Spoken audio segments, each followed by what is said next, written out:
गणेश भगवान की जय, संतोषी माता की जय, सभी देवी देवताओं की जय। अगर आप शुक्रवार का व्रत करते हैं तो शुक्रवार की व्रत कथा अवश्य सुननी या पढ़नी चाहिए। ऐसा करने से माता की पूजा अर्चना संपूर्ण होती है। ये प्रारंभ करते हैं संतोषी माता की कथा या शुक्रवार की कथा। एक गांव में एक बुढ़िया रहती थी। उसके 7 बेटे थे। 6 बेटे कमाने वाले थे और एक बेटा निकम्मा था।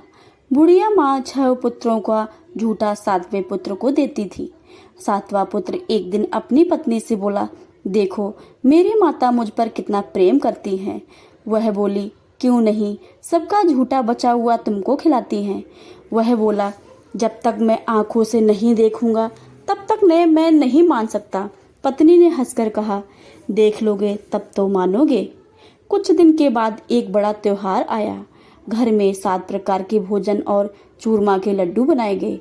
वह पत्नी के बात को जांचने के लिए सिर दर्द का बहाना कर कर पतला कपड़ा सिर पर ओढ़कर रसोई में जाकर सो गया और कपड़े में से सब कुछ देखता रहा। 6 भाई भोजन करने आए।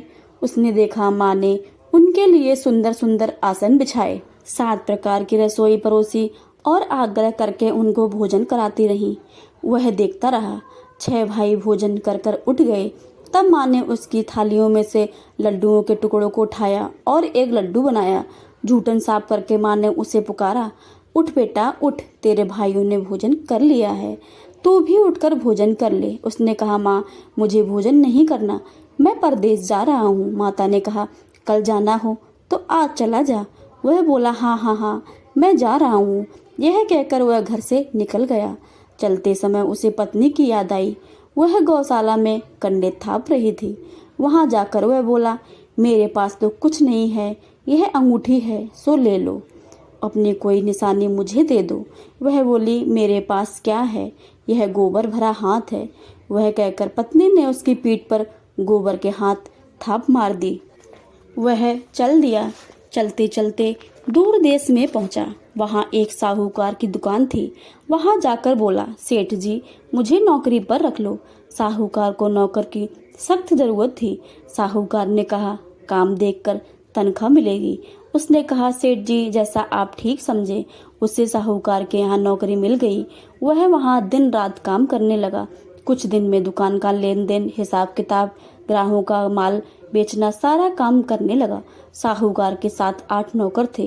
वे सब चक्कर खाने लगे, लेकिन उसने अपनी लगन, परिश्रम और ईमानदारी से सभी को पीछे छोड़ दिया। उसे अपने किए का फल मिला। सेठ ने भी उसका काम देखा और 3 महीने में हुई उसे मुनाफे में साझेदारी बना लिया। परिश्रम करते करते 12 वर्ष में भी वह नगर की नामी सेठ बन गया और सेठ अपना सारा कारोबार उस पर छोड़कर बाहर चला गया। इधर इसकी पत्नी पर क्या बीत रही वह सुनो। सास ससुर उसे दुख देने लगे। गृहस्थी का काम करवाकर उसे लकड़ी लेने जंगल में भेजते। इस बीच में घर की रोटियों के आटे में से भूसी निकलती और रोटी बनाकर रख दी जाती और फूटे नारियल की नरेली में पानी दिया जाता। इस तरह दिन बीतते रहे। एक दिन जब वह जंगल में लकड़ी लेने जा रही थी, तब उसे रास्ते में बहुत सी स्त्रियां संतोषी माता का व्रत करते दिखाई दी। यह वहां खड़ी होकर पूछने लगी, बहनों यह तुम किस देवता की व्रत कर रही हो और इसके करने से क्या फल मिलता है? इस व्रत के करने की क्या विधि है? यदि तुम अपने इस व्रत का विधान मुझे समझाओगी, कहोगी तो मैं तुम्हारा बड़ा एहसान मानूंगी। उनमें से एक स्त्री बोली, सुनो, यह संतोषी माता का व्रत है। इसके करने से निर्धनता, दरिद्रता का नाश होता है और लक्ष्मी जी आती हैं। मन की चिंताएं दूर हो जाती हैं। मन को प्रसन्नता और शांति मिलती है। निपुति को पुत्र मिलता है। प्रीतम बाहर गया हो तो है शीघ्र लौट आता है।